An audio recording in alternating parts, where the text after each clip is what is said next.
Hello दोस्तों, मेरा नाम है दीपक और हम कर रहे थे chapter accounting for share capital. आज हम इसी चैप्टर को कंटिन्यू करते हैं। ठीक है, तो चलिए स्टार्ट करता हूँ मैं।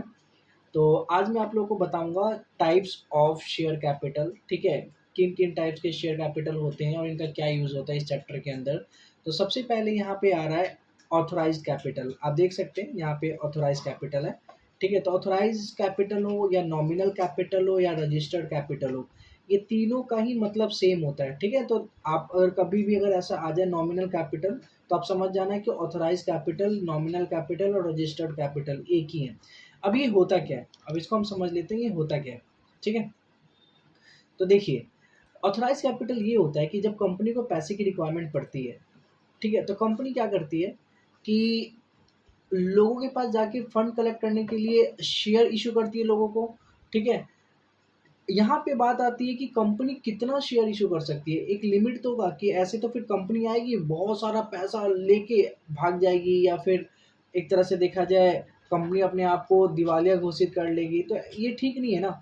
तो सेबी की गाइडलाइन के अनुसार हर कंपनी को अपना मैक्सिमम अमाउंट तय करना पड़ेगा कि आपको कितना रुपए अपने पूरे लाइफ टाइम में चाहिए। ठीक है, अपने पूरे लाइफ टाइम में कितने रुपए आपको मैक्सिमम लोगों से चाहिए। तो ये क्या होता है कि MOA, memorandum of association, company का एक ऐसा बुक होता है जिसमें कंपनी बकायदा लिखती है, उसके बाद ही लेके जाती है सेबी के पास कि देखो जी, मेरे को अपने पूरे लाइफ में इतने रुपए चाहिए लोगों से। ठीक है, तो जितना ये फंड रेज करने की बात करती है अपने MOA के अंदर, वही एक तरह से होता है ऑथोराइज्ड कैपिटल। ठीक है, तो देखो यहाँ पे हम देख लेते हैं यहाँ पे क्या लिखा हुआ है। ऑथोराइज्ड कैपिटल, यहाँ पे देखिए, at a time of the registration of the company, जब कंपनी का रजिस्ट्रेशन होता है, ठीक है, memorandum of association mention the amount of capital a company is authorised to raise the from the public. मतलब पब्लिक से कितना रेज करना है कैपिटल, इसको मेंशन करना होता है कंपनी को at the time of registration of the company. ठीक है, यहां तक तो समझ आ गया होगा आप लोगों को। ठीक है, अब यहाँ पे आगे देखेंगे। ठीक है, कंपनी कितना सेल करेगी शेयर लोगों को, ये सारा का सारा मेंशन होता है उसके MOA के अंदर। और मैक्सिमम अमाउंट कितना कंपनी ले सकती है लोगों से शेयर के अकॉर्डिंग, शेयर के मुकाबले, ये कंपनी के लिए ऑथराइज्ड या नॉमिनल या फिर रजिस्टर्ड कैपिटल कहलाता है। अब बात करते हैं इशू कैपिटल किसे कहते हैं। ठीक है, कंपनी जितना MOA के अंदर रजिस्टर करती है कि मुझे पूरे लाइफ टाइम में 10 करोड़ लेने हैं, मुझे पूरे लाइफ टाइम में 50 करोड़ लेने हैं, क्या कंपनी एट द टाइम जैसे ही रजिस्टर करवाने के आने के बाद, जैसे कंपनी ने रजिस्टर करवा दिया सेबी से, और ठीक उसके आने के बाद क्या टोटल शेयर इशू कर देगी कि भाई मुझे आज ही चाहिए 50 करोड़, मेरा ऑथोराइज्ड कैपिटल आज 50 करोड़ का, तो आज ही मुझे सारा का सारा रुपए चाहिए। ऐसा नहीं है, कंपनी को जैसे जैसे नीड पड़ेगा वैसे वैसे लोगों को ये शेयर इशू करेगी कंपनी, और वैसे वैसे लोगों से पैसा मंगवाएंगी। तो देखो, इशूड कैपिटल का मतलब यही होता है कि कंपनी को अभी जितना नीड है, ठीक है, उतना ही शेयर इशू करती है कंपनी। ठीक है, तो इसको बोला जाता है इशूड कैपिटल। ठीक है, तो generally a part of the authorised capital is issued to the public for subscription which is known as issued capital. एक पूरे ऑथराइज्ड कैपिटल का एक छोटा सा पार्ट होता है जो कंपनी इशू करती है लोगों को। ठीक है, ताकि लोग उसको खरीदे, मतलब उस पर पेमेंट करे। ठीक है, वो शेयर अपने पास एक्सेप्ट करे, उस पर पेमेंट करे किसको, कंपनी को। ठीक है, तो कंपनी के लिए वो क्या हो जाएगा, इशू शेयर। तो कंपनी ने उसको इशू किया है एक्चुअल में, जितना उसको फंड की रिक्वायरमेंट थी, ठीक है, उतना ही इशू किया है, लेकिन लाइफ टाइम में कितना फंड की रिक्वायरमेंट है ये तो हो जाता है ऑथराइज कैपिटल। ठीक है, अब बात करते हैं सब्सक्राइब्ड कैपिटल क्या होता है। Subscribed capital, a part of the issue capital which is subscribed by the public is known as subscribed capital. इसका मतलब ये हुआ कि कंपनी ने, मान लो कंपनी को जरूरत है 50 करोड़ की। ठीक है, मैंने यहाँ पे लिख दिया कंपनी को रिक्वायरमेंट है 50 करोड़ की। ठीक है, लेकिन कंपनी अभी फिलहाल कंपनी ने मात्र 20 करोड़ ही लोगों से मांगे कि भाई अभी मुझे 20 करोड़, अभी 50 करोड़ तो पूरे लाइफ में रिक्वायरमेंट होगी, और अभी तो फिलहाल एट द टाइम मुझे 20 करोड़ की ही नीड है। तो 50 करोड़ क्या हो जाएगा, ऑथोराइज कैपिटल हो जाएगा ये। ठीक है, और 20 करोड़ क्या हो जाएगा, एक तरह से इशू कैपिटल। लेकिन 20 करोड़ में से कितना पब्लिक एक्सेप्ट करते हैं। जरूरी थोड़ी ना है कि 20 करोड़ अगर नीड है, ठीक है, तो 2 लाख,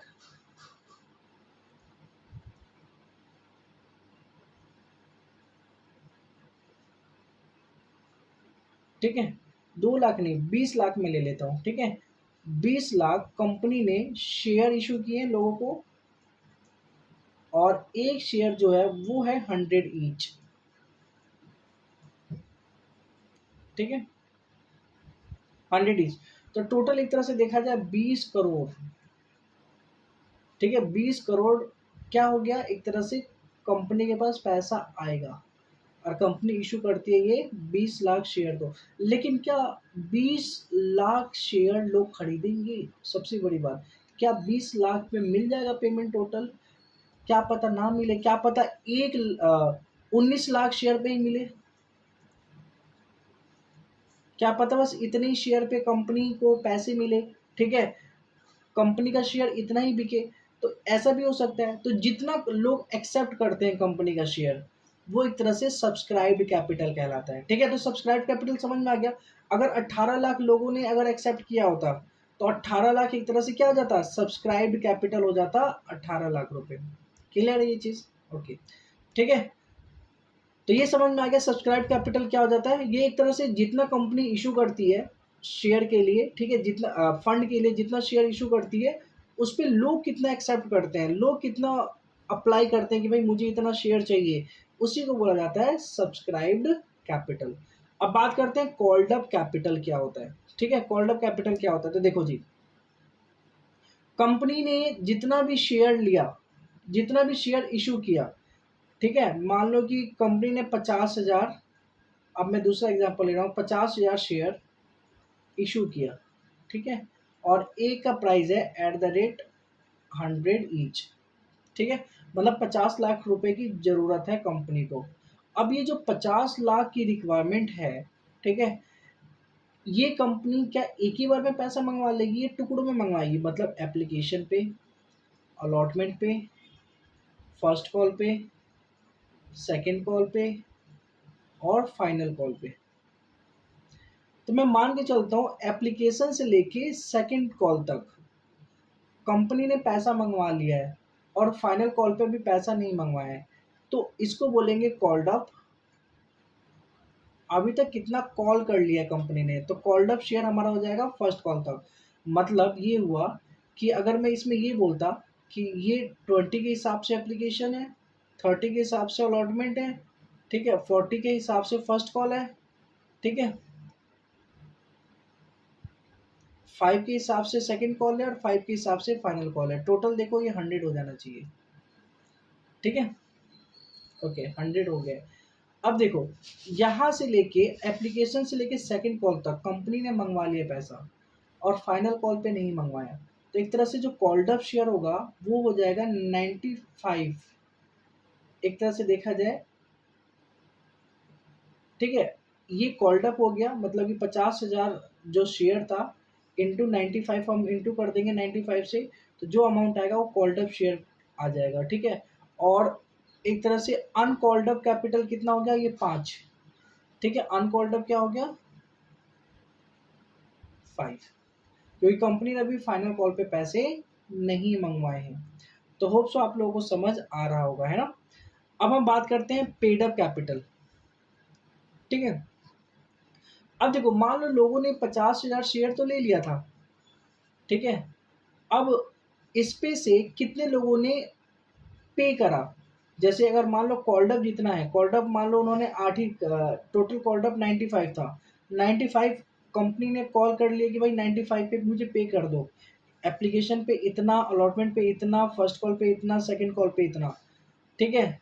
अब बात आई पे करने की बारी, ठीक है, तो अब ये देखेंगे कि कितना लोगों ने पे किया इसके ऊपर, ठीक है, लोगों ने ये सब पे ही पे कर दिया, मतलब 20 भी पे कर दिया, 30 भी पे कर दिया, 40 भी पे कर दिया, 5 भी पे कर दिया सेकंड कॉल पे, तो पेड अप कैपिटल भी 95 हो जाएगा। तो amount actually paid by the subscriber, जितने भी लोगों ने शेयर अप्लाई किए होते हैं, शेयर लिया होता है, ठीक है, तो उन एक तरह से हो गया, is known as paid up capital. समझ में आ गया पेड अप कैपिटल क्या होता है।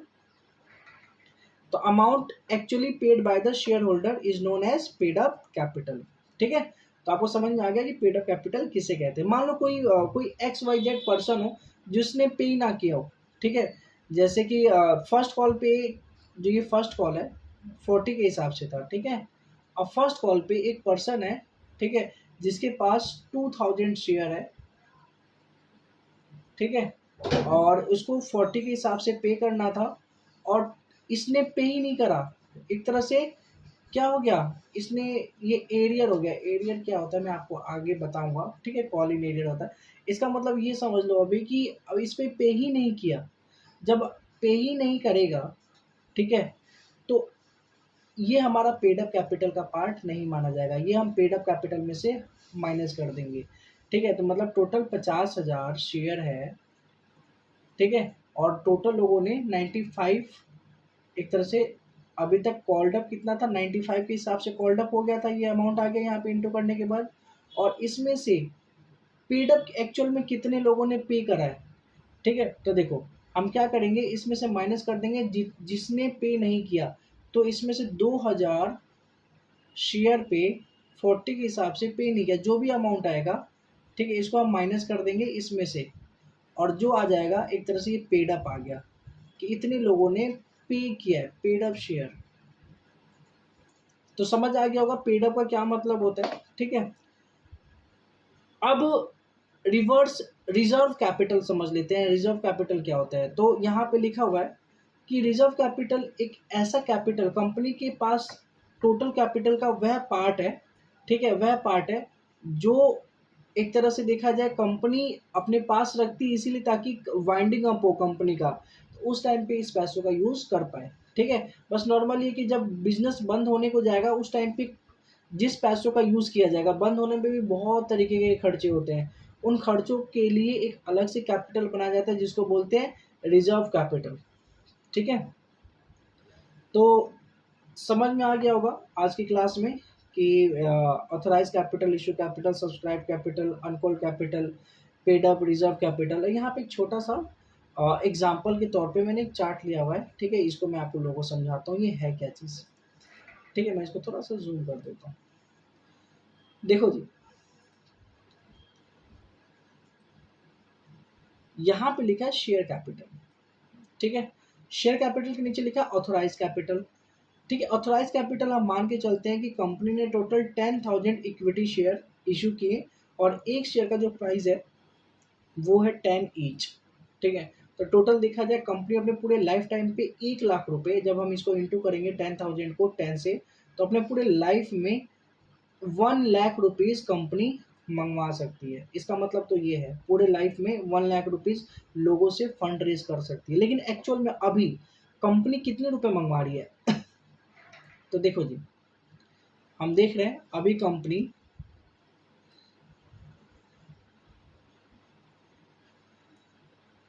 कहाँ, कर्सर ही कहाँ चला जा रहा है, हाँ यहाँ पर है। अभी कंपनी जो है वो 8,000 इक्विटी शेयर ही कॉल कर रही है, मतलब इशू कर रही है। इसका मतलब ये हुआ कि कंपनी कह रही है कि अभी मुझे 8,000 इक्विटी शेयर पे जितना फंड बनता है 10 के हिसाब से, मुझे उतना ही रिक्वायरमेंट है। तो टोटल कितना कंपनी को रिक्वायरमेंट है, 80,000 रुपीज़ एक तरह से एज अ फंड की रिक्वायरमेंट है। लेकिन पूरी लाइफ टाइम कितना कंपनी मंगवा सकती थी। ठीक है, तो यहाँ पे हम देख सकते हैं कि पूरे लाइफ टाइम पे कंपनी 1,00,000 मंगवा सकती थी, लेकिन कंपनी ने कितना इशू किया, 80,000। अब देखो सब्सक्राइब देखते हैं।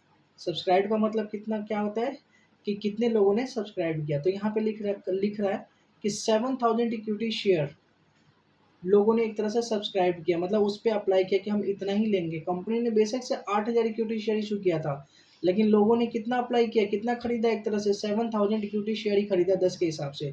मतलब 70,000 एक्चुअल में, मतलब कंपनी ने जितना इशू किया था उतना पैसा आया ही नहीं, उसे कम पैसा आया। ठीक है, तो सब्सक्राइब कैपिटल जितना होगा एक्चुअल में उतना ही रुपए कंपनी के पास आते हैं। इतने लोगों ने सब्सक्राइब किया। ठीक है, अब called up and paid up capital लिखा हुआ है यहाँ पे। अब कंपनी ने 7,000 इक्विटी शेयर ऑफ 10 ईच, ठीक है, ये इसके हिसाब से जो शेयर लोगों ने सब्सक्राइब किए थे उसने बस 80 कॉल्ड अप करे अभी तक। मतलब मान लो फर्स्ट कॉल या सेकंड कॉल तो कॉल्ड अप किया होगा। ठीक है, तो टोटल एक तरह से कंपनी ने कितने मंगवाए अभी तक, 56,000। कितना कंपनी को मंगवाना है? 70,000। देखा जाए तो 70,000 मंगवाना है, लेकिन कंपनी ने कितने मंगवाए? 56,000 ही अभी तक मंगवाए। कॉल ही इतना किया है। मान लो 1 महीने बाद अब बाकी का कॉल कर लेगी, 2 जो बचे हुए हैं, ठीक है। अब देखो कॉल इन एरियर यहाँ पे आपको दिखेगा, मतलब कि कंपनी ने 7,000 पे 8 के हिसाब से कॉल किया, लेकिन कोई बीच में ऐसा पर्सन हो सकता है जिसने 1000 शेयर लिए हों और 2 के हिसाब से उसने पे ही ना किए हो, ठीक है। तो 1000 शेयर 2 के हिसाब से पे ना किया हो तो उसको क्या कर देंगे? लेस कर देंगे, और ये हमारा क्या हो जाएगा? कॉल इन एरियर हो जाएगा। मतलब जब 1000 को 2 से करेंगे तो 2000 हो रहा है, ठीक है। ये 92,000 क्यों लिखा हुआ आ रहा है? ये गलत है, ठीक है। तो यहाँ पे 2000 रुपये आ जाएगा, तो 2000 हमारा क्या हो जाएगा? कॉल इन एरियर हो जाएगा। और ये 56,000 में से 2000 में माइनस करूंगा तो कितना हो जाएगा? एक्चुअल में अभी तक कंपनी को कितने रिसीव हो गए पैसे? 54,000 रिसीव हो गए। अब बात आती है कि ये चीज़ था क्या? तो ये एक प्रोसेस है, ठीक है। बैलेंस शीट का एक प्रोसेस है, कैसे हम लोग इस बैलेंस शीट को करते हैं।